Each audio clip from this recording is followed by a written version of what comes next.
Assalamualaikum warahmatullahi wabarakatuh. Pada kesempatan ini, saya akan mempresentasikan materi pengenalan tingkat kesukaran, daya pembeda, validitas, dan reliabilitas dalam evaluasi pembelajaran yang disusun berdasarkan kajian teori dan hasil observasi di kelas 2 SDN Majasem 1. Pengertian tingkat kesukaran. Tingkat kesukaran merupakan ukuran yang menunjukkan apakah suatu soal tergolong mudah, sedang, atau sulit bagi peserta didik. Soal dikatakan mudah apabila sebagian besar peserta didik dapat menjawab dengan benar. Soal sedang apabila sebagian peserta didik menjawab benar, dan soal sulit apabila hanya sedikit peserta didik yang mampu menjawabnya.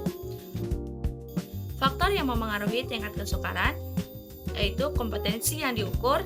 Soal berlevel C1 yaitu mengingat biasanya lebih mudah dibanding C3 menerapkan. Bahasa yang digunakan yaitu bahasa terlalu panjang atau kompleks dalam menyulitkan siswa kelas rendah. Yang ketiga ada bentuk soal pilihan, ganda dan menjodohkan lebih mudah dipahami oleh siswa kelas 2 dibanding esai. Yang keempat, materi pembelajaran, materi abstrak cenderung sulit bagi siswa. Kelima, pengalaman belajar siswa jika materi kurang dipahami, soal akan terasa sulit. Yang kedua, daya pembeda soal. Pengertian daya pembeda adalah kemampuan suatu soal untuk membedakan antara siswa yang memiliki kemampuan tinggi dan siswa yang memiliki kemampuan rendah. Soal dengan daya pembeda baik akan dijawab benar terutama oleh siswa berkemampuan tinggi dan dijawab salah oleh siswa berkemampuan rendah. Adapun fungsi daya pembeda yaitu menentukan kualitas soal, mengidentifikasi apakah soal perlu diperbaiki, mengukur efektivitas pembelajaran, menghasilkan penilaian yang akurat tentang kemampuan siswa. Faktor yang mempengaruhi daya pembeda.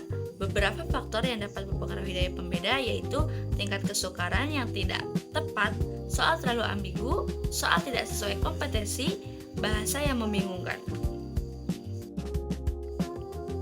Daya pembeda dalam praktik guru. Guru kelas 2 mengatakan bahwa perbedaan kemampuan siswa dapat dilihat dari respon saat proses belajar, ada siswa yang aktif menjawab, ada yang perlu dipancing, hasil evaluasi formatif, setiap subbab ada evaluasi kecil, hasil asesmen sumatif dilakukan di akhir bab.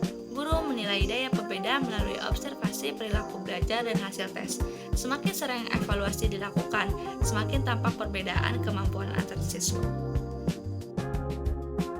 Validitas adalah tingkat sejauh mana suatu instrumen mampu mengukur apa yang seharusnya diukur.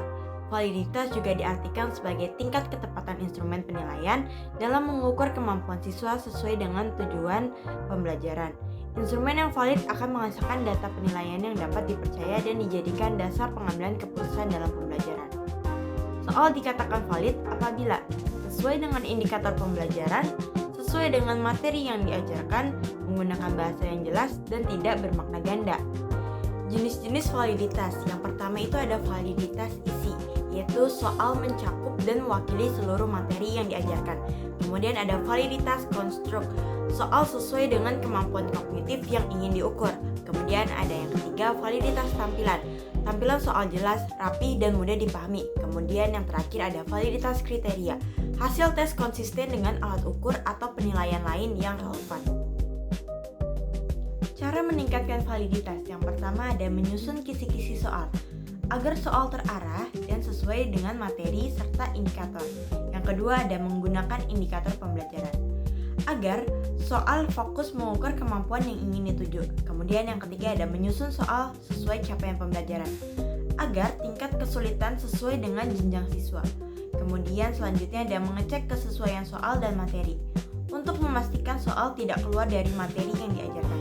Kemudian yang terakhir ada menghindari bahasa yang ambigu agar soal mudah dipahami dan tidak menimbulkan salah tafsir atau miskonsepsi. Pengertian reliabilitas. Reliabilitas adalah tingkat konsistensi ketika suatu instrumen digunakan secara berulang. Soal yang reliable akan menghasilkan nilai yang stabil dan konsisten. Artinya, jika soal yang sama diberikan kepada kelompok siswa yang setara atau pada waktu yang berbeda, maka hasil yang diperoleh relatif tetap dan tidak jauh berbeda. Dengan demikian hasil tes dapat dipercaya karena tidak dipengaruhi oleh faktor kebetulan. Selanjutnya yaitu ada indikator reliabilitas soal. Yang pertama ada soal tidak ambigu. Soal menggunakan bahasa yang jelas agar tidak menimbulkan tafsir berbeda. Selanjutnya ada instruksi yang jelas. Petunjuk pengerjaan mudah dipahami sehingga siswa tidak salah mengerjakan. Kemudian yang ketiga ada hasil tes konsisten. Nilai relatif sama jika tes diulang dalam kondisi yang setara. Selanjutnya yang terakhir yaitu ada prosedur tes konsisten. Guru menerapkan aturan, waktu, suasana, tes yang sama setiap pelaksanaan. Cara meningkatkan reliabilitas. Yang pertama menggunakan bentuk soal yang jelas. Soal disusun rapi dan sesuai tujuan agar mengurangi kesalahan pengerjaan. Kemudian yang kedua memberi petunjuk pengerjaan yang tepat. Petunjuk yang jelas membantu siswa memahami cara mengerjakan soal. Kemudian mengurangi peluang mencontek. Nah, pengaturan tempat duduk dan pengawasan menjaga keaslian hasil tes. Selanjutnya yaitu menyusun kunci jawaban yang benar. Kunci jawaban yang tepat menjamin penilaian yang akurat. Kemudian selanjutnya ada menggunakan tes yang setara untuk remedial. Tes setara ini menjaga konsistensi hasil penilaian. Praktik reliabilitas di SDN Majasem 1 berdasarkan hasil wawancara. Yang pertama, tempat duduk siswa diacak saat ulangan agar hasil murni untuk mencegah menyontek dan menjaga keaslian nilai. Kemudian yang kedua, guru tetap membimbing siswa yang kesulitan membaca tanpa memberi jawaban agar siswa paham soal tanpa memengaruhi jawaban. Kemudian yang ketiga, bentuk soal konsisten seperti pilihan ganda, isian singkat, kemudian menjodohkan untuk menjaga konsistensi hasil penilaian. Kemudian yang keempat yaitu jika nilai di bawah KKM, siswa diberi remedial dengan soal yang setara agar hasil remedial tetap dapat dibandingkan. Kemudian yang kelima yaitu guru memantau proses pembelajaran untuk memastikan hasil evaluasi sesuai kemampuan siswa untuk memastikan nilai sesuai kemampuan siswa.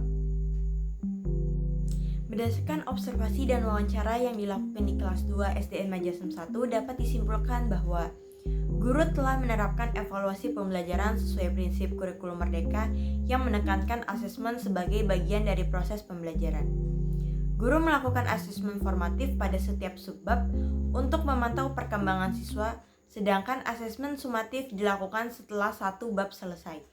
Bentuk evaluasi yang digunakan disesuaikan dengan karakteristik siswa kelas rendah yaitu berupa pilihan ganda, isian singkat, dan menjodohkan karena siswa belum siap mengerjakan soal esai. Dalam menentukan tingkat kesukaran, guru mempertimbangkan capaian pembelajaran dan level berpikir siswa yang umumnya berada pada level C1 sampai dengan C2. Mungkin itu saja yang bisa dapat kami sampaikan. Mohon maaf apabila banyak kekurangan. Wassalamualaikum warahmatullahi wabarakatuh.